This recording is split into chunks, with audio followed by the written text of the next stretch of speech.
Sergio Ramírez, el escritor nicaragüense, acaba de recibir el premio José Donoso por su obra literaria, un premio de letras iberoamericanas.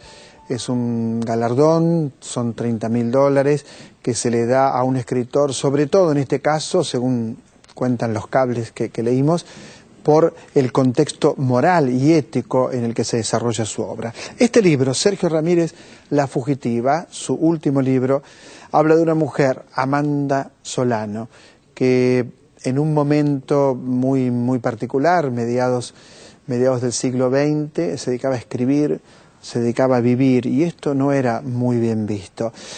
El autor, que además fue vicepresidente de Nicaragua, habla de esta novela y también de otros temas. Miren la nota, estoy seguro que le va a interesar.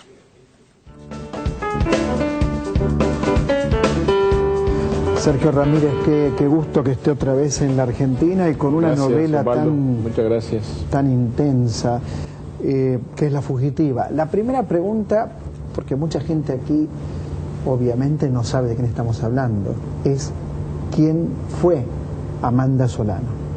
Bueno, Amanda Solano es un personaje de novela que tiene sus raíces en una persona. El novelista siempre transforma personas en personajes y la novela está ubicada en Centroamérica, Costa Rica, específicamente de los años 30, donde una mujer desde muy joven se erige como representante de la rebeldía en contra de una sociedad cerrada, mediocre, y tiene que pagar las consecuencias de sus actos, ¿no? De rebelión, de resistencia, conducta diferente, y esto es lo que yo trato de expresar, o lo que yo expreso en la novela a través de un acto de imaginación. Hay probablemente una constante en el personaje que es su deseo de vivir de otra manera, o su deseo de vivir a contrapelo de la sociedad que la acompañaba en ese momento. ¿Cómo lo ves? Sí, ese es el acto solitario, digamos, de resistencia de una mujer que de que sale del colegio de señoritas en la secundaria comienza a publicar en los periódicos escritos que contradicen las normas, los cánones sociales establecidos, muy conservadores de una sociedad cerrada. Lo expresa en su conducta personal, en sus conceptos sobre las relaciones de pareja, sobre el erotismo, la literatura. No era muy común que las mujeres escribieran entonces, que publicaran libros, que publicaran artículos en los periódicos. Bueno, es una rebelión de todo su ser en contra de la sociedad establecida. Hay 3 narradores, me parece, ¿no? En la novela. ¿Por qué 3 narradores y cuál es el punto de vista que aporta cada uno al relato? Bueno, a mí me pareció muy interesante que la historia, tres mujeres ya en el ocaso de sus vidas, a los 90 años, muy grandes, cuenten la historia de una amiga ya muerta prematuramente a los 40 años, y recojan sus recuerdos de la época del colegio de señoritas, en los 2 primeros casos, o de su encuentro en México, en el tercer caso. Estas 3 mujeres hablan sin comunicarse. Yo soy el entrevistador, el que les pone frente a una grabadora para que cuenten lo que recuerden, lo que recuerdan, y nunca entre ellas comparan no tienen la oportunidad de comparar sus declaraciones, sus testimonios. Esto solamente lo puede hacer el lector. El lector es el único que es capaz de ver los 3 relatos de conjunto, y entonces desde ahí es que emerge este personaje desdibujado por el tiempo, por el pasado, por la distancia, pero que revive en las mentes de estas 3 mujeres.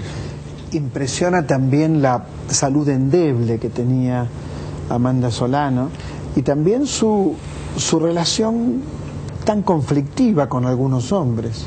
Con los hombres en general. Sí, recordemos, por favor corregime si me equivoco, que primero está con un hombre que tiene sífilis, por ejemplo, sí, que está enfermo, que está muy enfermo en una época donde la sífilis era una condena a muerte, por supuesto mucho mayor que ella, su relación con los hombres muy conflictiva, su relación con su propio cuerpo. Sí, esto tiene que ver mucho con su desamparo. Mi personaje es una mujer que viene de las altas clases sociales, pero venida menos. Su padre muere, la madre queda sin fortuna, tiene que hacerse costurera. Entonces ella es muy frágil frente a la sociedad, es muy bella y eso hace que los hombres piensen que siendo bella y pobre es una presa fácil. Un tipo la trata de raptar, por eso es que tiene que caer en los brazos de este hombre que está enfermo, de una enfermedad tan contagiosa y tan maldita entonces como la sífilis. Después este hombre muere, se encuentra con un tercer hombre con el cual vive también una vida muy trágica, que la separación, el secuestro del hijo. Es decir, es una relación equivocada más bien siempre con los hombres. Ella idealiza siempre a los hombres que resultan un verdadero desastre en su vida. ¿Y cómo impulsan estos acontecimientos la escritura? Es el motor, ¿no?, de la escritura, los acontecimientos que van sucediéndose unos tras otros, contados de estas tres maneras diferentes. Hay veces mis testigos de la vida de Amanda Solano se repiten o se contradicen. Como te dije antes, no saben lo que el otro está hablando, ellas no saben lo que las otras están hablando, y por lo tanto esto nos da la perspectiva, la percepción de que cuando uno recuerda la vida de otro que ya no está, la recuerda a su propia manera, y los testimonios siempre vendrán a ser contradictorios, siempre vendrán a ser distintos, porque estamos hablando de personas distintas. Al que recordamos viene a ser distinto para nosotros en nuestro propio recuerdo, que no puede enlazarse de una manera coherente con el relato de los demás. En eso consiste la estructura de la novela. Hay algo más en la estructura de la novela para mí que sería el trasfondo político, cómo se narra un mundo de tan poco equilibrio como es el mundo latinoamericano. Sí, sobre todo en un país tan pequeño como Costa Rica, que pertenece a los pequeños países centroamericanos bastante ignorados. Hoy pues Costa Rica es un destino turístico, es un país que vende el prestigio de su institucionalidad, la paz, la tranquilidad, la democracia, la oportunidad de inversiones, no tiene ejército, pero todo esto es la consecuencia de un proceso, no es una historia inocente, sino de un proceso de dictaduras, movimientos armados, luchas, reformas sociales, huelgas, surgimiento del Partido Comunista, las plantaciones bananeras, luego la revolución del 48 que elimina al ejército.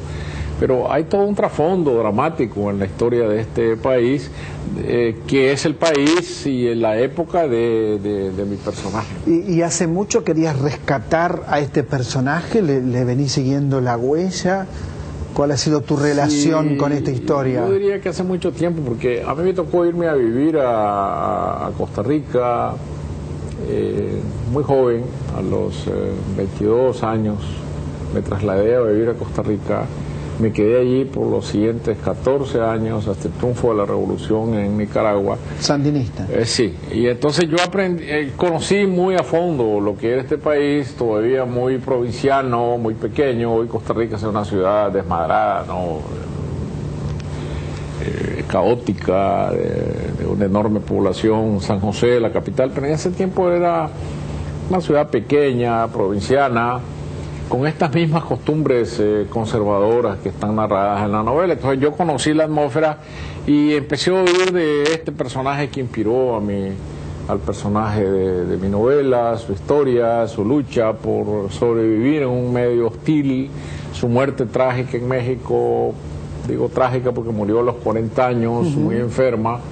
Entonces esa historia me persiguió, 50 años, ¿no? Hasta que logré encontrar la clave en la que yo la quería contar. Muchas veces uno puede ser que tenga una buena historia que contar, pero si no tiene las claves, es como que no tuviera nada.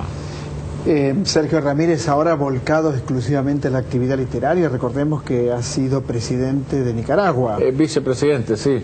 Bueno, vicepresidente de Nicaragua, y ahora volcado a la actividad literaria únicamente. Hace mucho tiempo. Yo abandoné la política en el año 96, de manera que ya hace bastante tiempo que no participo en la política. Yo entré en la política porque se trataba de una revolución. Cumplí mi papel, el papel que me tocaba. Cuando este papel se agotó, yo no fui a improvisar un oficio, sino que retorné a mi viejo oficio de escritor, y lo retomé como lo he retomado hasta ahora. Me siento muy cómodo en el oficio, usar el mejor tiempo del día para escribir. Entonces, producir una obra literaria es a lo que estoy dedicado, y no tengo tentaciones con la política. ¿Viviendo en Nicaragua? Viviendo en Nicaragua, sí, y siendo testigo de lo que ocurre en el país, por supuesto, ¿no? ¿Un testigo entusiasta? Bueno, no, yo soy un testigo crítico. Yo creo que están ocurriendo cosas equivocadas en Nicaragua, que se está dañando la institucionalidad, que se está debilitando las conquistas democráticas, está cayendo un nuevo tipo de autoritarismo populista que no le conviene al país. Pero bueno, esos son asuntos que el país tendrá que resolver por su propia cuenta. En este mismo programa también hace poco tiempo estuvo Ernesto Cardenal también criticando bastante al gobierno nicaragüense. Nosotros venimos de la revolución, somos artífices de la revolución, participamos, pusimos nuestro grano de arena como intelectuales. Nunca ni Ernesto ni yo, tampoco yo con Davelli, fuimos guerrilleros. Aportamos lo que podíamos, y ahora nos sentimos verdaderamente muy desilusionados de lo que está ocurriendo en Nicaragua. Muchas gracias, Sergio, pero muchas gracias. Y a usted le digo, como siempre, que tiene que encontrarse con la novela, en este caso Fugitiva. Hace muy poco estuvo Ernesto Cardenal, como le decía Sergio, y también tuvo una actitud crítica con el gobierno de Nicaragua. Claro que ambos tienen obra, mucha obra, y obra importante. Yo recuerdo Margarita, esta linda la mar, premio Alfaguara, uno de los mejores libros, junto con La Fugitiva, de Sergio Ramírez. Sé que usted tiene que leerlos. Enseguida regresamos, estamos transmitiendo El Refugio por la televisión pública.